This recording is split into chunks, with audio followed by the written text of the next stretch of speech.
Hello friends, welcome to our channel. இன்றைக்கி நம்ம என்ன பார்க்க போகிறோம் அப்படின்னா, ஆன்லைனில் பட்டா மாறுதல் எப்படி செய்கிறது, அதுக்கு என்னென்ன ஆவணங்கள் தேவைப்படும் அப்படிங்கிறத பற்றி இந்த பதிவில் பார்க்கலாம்.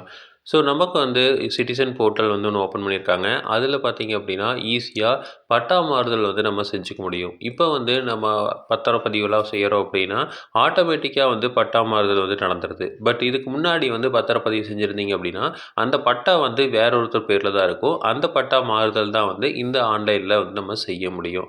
இப்போ இதில் பார்த்தீங்க அப்படின்னா பட்டா அப்படிங்கிறது ஒரு இடத்துல குடியிருக்கிறீங்க அப்படின்னா அதுக்கு உண்டான ஆவணம் தான் பட்டான்னு சொல்கிறோம். இது வருவாய்த்துறையால் வழங்கப்படுது. பத்திரப்பதிவு துறையால் வழங்குறது நமக்கு பத்திரம். ஸோ அது நமக்கு அந்த ஓனர்ஷிப்பை கொடுக்கறது. அதுக்கப்புறம் அங்கே யார் குடியிருக்காங்க அப்படிங்கிறத உறுதிப்படுத்துறது தான் இந்த பட்டா அப்படின்னு சொல்கிறோம். ஸோ பட்டாவும் பத்திரமும் ஒரே ஒருத்தர் பேரில் இருக்கிறது கரெக்டாக தான் இருக்கும். ஸோ இதனால் பார்த்தீங்க அப்படின்னா பட்டா மாறுதல் நம்ம செய்யணும். பத்திரப்பதிவு செஞ்சதுக்கு அப்புறமா பட்டா மாறுதல் செஞ்சுருக்கணும். ஸோ அதில் விடுபட்டவங்க இப்போது தமிழ் நிலம் அப்படிங்கிற வெப்சைட்டில் போய் நம்ம பண்ணிக்கலாம். ஸோ அந்த வெப்சைட்டில் என்னென்ன பண்ணலாம் அப்படின்னா உட்பறிவுள்ள இடங்கள், அதாவது சப்டிவிஷன் பண்ண லேண்டுக்கு பட்டா மாறுதல் பண்ணலாம். இன்னொன்று சப்டிவிஷன் பண்ணாத உட்பறிவு அல்லாத இடங்களுக்கும் நம்ம பண்ண முடியும்.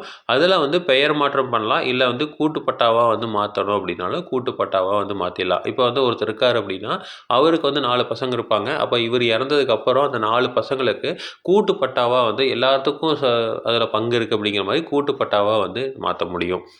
அடுத்தது இதுக்கு என்னென்ன ஆவணங்கள் தேவைப்படும் அப்படின்னா இதில் 3 எம்பிக்குள்ள சைஸில் நம்ம பிடிஎஃப் ஃபார்மேட்டில் இந்த ஆவணங்கள்லாம் போடணும்.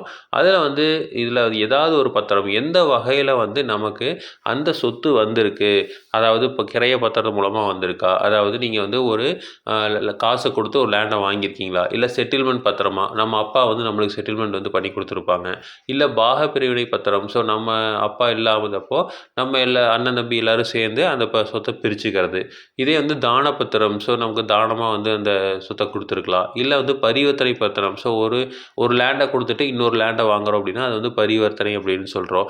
ஸோ அடுத்து ஹக்கு விடுதலை பத்திரம். ஸோ இப்போ எனக்கு அந்த இது வேண்டாம், அந்த இடம் வேண்டாம் அப்படின்னு சொல்லி விடுதலை பத்திரம் கொடுத்துருப்பாங்க. அதை வச்சு நம்ம அந்த இடத்த உரிமை கொண்டாடுவோம். ஸோ இந்த மாதிரி ஏதோ ஒரு வகையில் நமக்கு அந்த இடம் வந்திருக்கும். அந்த இடத்துக்கு உண்டான அந்த பேரண்ட் டாக்குமெண்ட் அப்படிங்கிறது நமக்கு வேணும். அந்த ரிஜிஸ்ட்ரேஷன் டாக்குமெண்ட் அப்படிங்கிறது 3 எம்பிக்குள்ளே வேணும். அடுத்தது மற்ற ஆவணங்கள் 2 ஆவணங்கள் தேவைப்படுது. ஒன்று ஆள் சான்றிதழ், அதாவது நம்மளோட ஐடென்டிட்டிக்காக நம்ம தான் அந்த பேரில் இருக்கிற நபர் அப்படின்னு சொல்கிறதுக்காக ஒரு சான்றிதழ் வேணும். அடுத்தது இன்னொன்று பார்த்தீங்க அப்படின்னா குடியிருப்பு ஆவணம். ஸோ அதாவது நம்ம எந்த இடத்துல வசிக்கிறோம் அப்படிங்கிறதுக்குன்னா அட்ரஸ் ப்ரூஃப் அப்படிங்கிறது வேணும். அந்த ஐடென்டிட்டி ப்ரூஃபுக்கு என்னென்னலாம் வைக்கலாம் அப்படின்னா ஆதார் கார்டு வைக்கலாம், இல்லை பேன் கார்டு, இல்லை ஓட்டுநர் உரிமம், இல்லை குடும்ப அட்டை, அடுத்தது பாஸ்போர்ட்டு, இல்லை வாக்காளர் அட்டை நம்ம வைக்கலாம். ஸோ இதெல்லாம் வைக்கலாம். ஸோ இதில் கண்டிப்பாக பேர் ஒரே மாதிரி இருக்கணும். அடுத்து குடியிருப்பு ஆவணம் அப்படிங்கிறது நம்ம அட்ரஸ் ப்ரூஃபு. அந்த அட்ரஸ் ப்ரூஃபும் பார்த்தீங்க அப்படின்னா நம்ம மேலே போட்டிருக்கிற அந்த ப்ரூஃபோட பேரும் இதில் இருக்கிற பேரும் எல்லாம் ஒரே மாதிரி இருக்கணும். ஸோ அதுக்கு பார்த்தீங்க அப்படின்னா ஆதார் கார்டு, அடுத்து தொலைபேசி ரசீது, இல்லை மின்கட்டண அட்டை, இல்லை சமையல் எரிவாயு ரசீது, அதுக்கப்புறம் இந்திய கடவு சீட்டு, அதாவது பாஸ்போர்ட்டு, இல்லை வாக்காளர் அட்டை. ஸோ இதில் ஏதோ ஒன்று நம்ம வைக்கலாம். ஸோ இதை வச்சு ஈஸியாக என்ன நினைக்கலாம் அப்படின்னா பட்டா மாறுதல் நம்ம பண்ண முடியும். ஸோ இதே மாதிரி இன்ஃபர்மேஷன் உங்களுக்கு தொடர்ந்து வேணும் அப்படின்னா எங்கள் சேனலை சப்ஸ்கிரைப் பண்ணுங்கள். தேங்க்யூ.